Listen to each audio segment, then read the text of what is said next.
Assalamualaikum warahmatullahi wabarakatuh. Sekarang kita akan membahas mengenai tugas 2 tentang gender dalam pendidikan dasar, mata kuliah Studi Komparatif Pendidikan Dasar di berbagai negara, dengan saya Panca Agus Listioningsi. Pada tugas 2 ini, kita akan membahas mengenai dua artikel yang terindeks Sinta dan Scopus mengenai gender dalam pendidikan dasar. Artikel yang pertama yaitu berjudul Perspektif Gender dalam Menentukan Pengurus Kelas di Sekolah Dasar. Hal-hal penting yang dibahas dari artikel tersebut yaitu masalah gender dan stereotip di sekolah. Hal ini menyoroti adanya stereotip gender yang masih kuat di lingkungan sekolah dasar, seperti kecenderungan memberikan posisi ketua kelas kepada siswa laki-laki dan sekretaris kepada siswa perempuan. Fenomena ini menunjukkan adanya ketidaksetaraan dan stereotip yang perlu diatasi. Kedua, peran guru dan sekolah dalam mengatasi stereotip dan memperkuat kesetaraan gender guru. Hal ini diharapkan mampu memberikan kesempatan yang sama kepada semua peserta didik, tanpa memandang jenis kelamin. Untuk jadi ketua kelas maupun sekretaris, guru harus berperan aktif dalam memberi pemahaman tentang kesetaraan gender dan tidak memperkuat stereotip melalui tindakan atau kebijakan yang bias gender. 3. Peran orang tua dalam pendidikan dan pembentukan karakter orang tua. Ini berperan penting dalam menanamkan nilai kesetaraan dan keadilan sejak dini. Mereka diharapkan mampu mendidik anak laki-laki dan perempuan untuk membantu pekerjaan rumah secara adil, serta memperlakukan mereka tanpa bias gender untuk menghindari stereotip yang melekat. Kemudian yang keempat, upaya mengubah budaya dan meningkatkan kesadaran.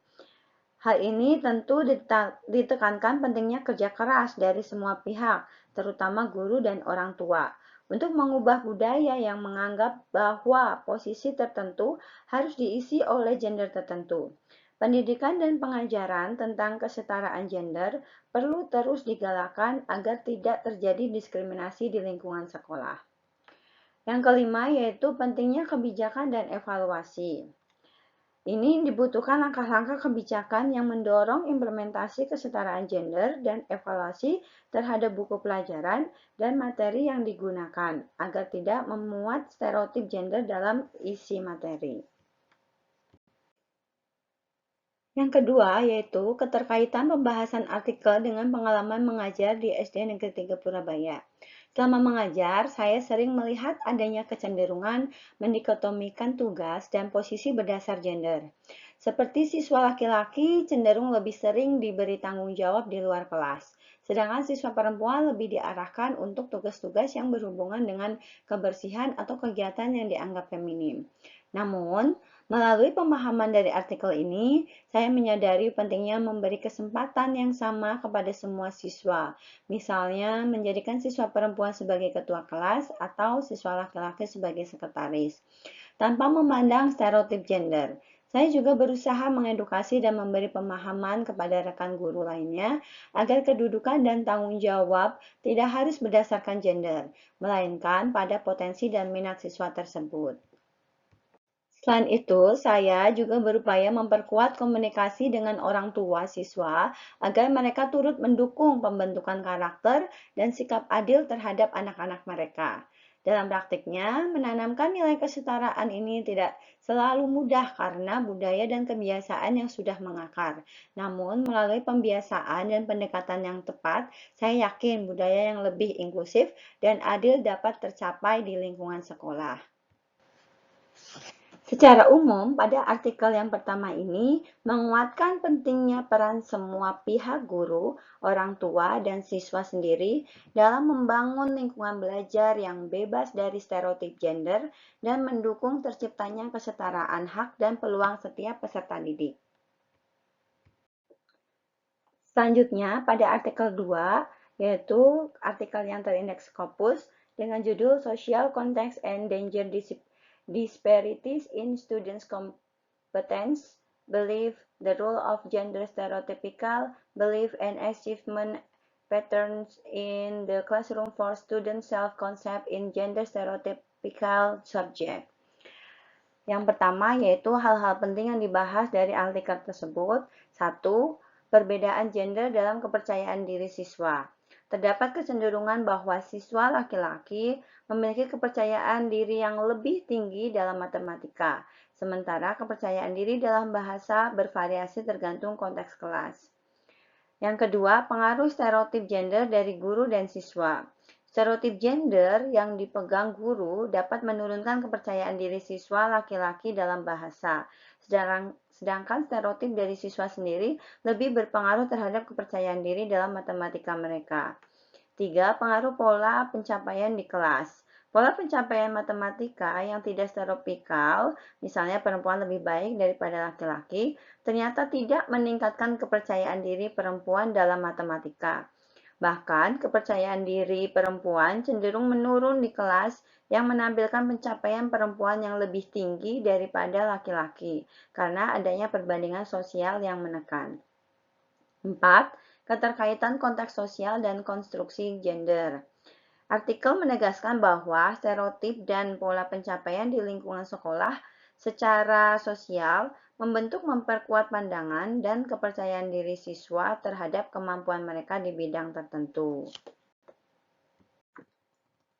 Selanjutnya, yang kedua, keterkaitan antara artikel kedua tadi dengan materi modul MPDR 5302.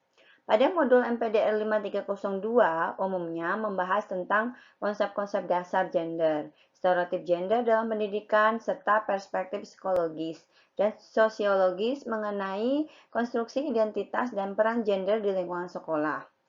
Keterkaitan utama adalah 1. Konstruksi sosial gender.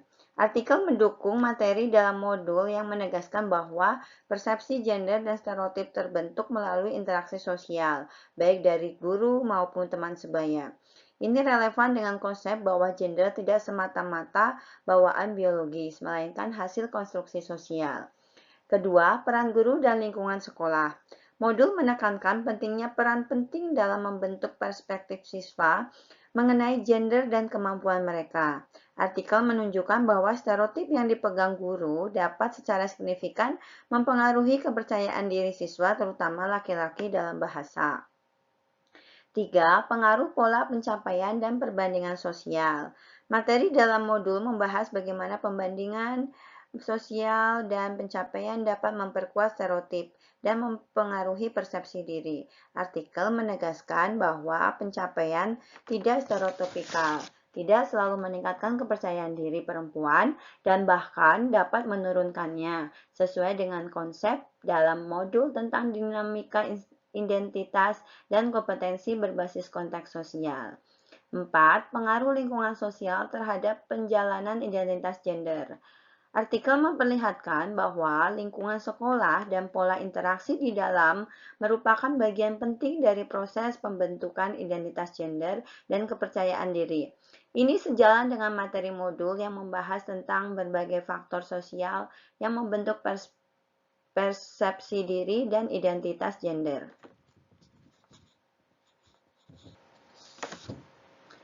Oleh sebab itu, artikel ini relevan sekali dengan materi dalam modul MPDR 5302 karena menegaskan bahwa konstruksi gender, stereotip, dan pola pencapaian di lingkungan sekolah adalah faktor kunci yang mempengaruhi persepsi dan kepercayaan diri siswa terhadap kemampuan mereka secara gender spesifik. Pendekatan sosial ini memiliki implikasi penting dalam usaha membandingkan lingkungan pendidikan yang lebih inklusif dan bebas stereotip. Demikian untuk tugas 2 kali ini. Terima kasih, semoga bermanfaat. Wabillahi taufiq wal hidayah. Wassalamualaikum warahmatullahi wabarakatuh.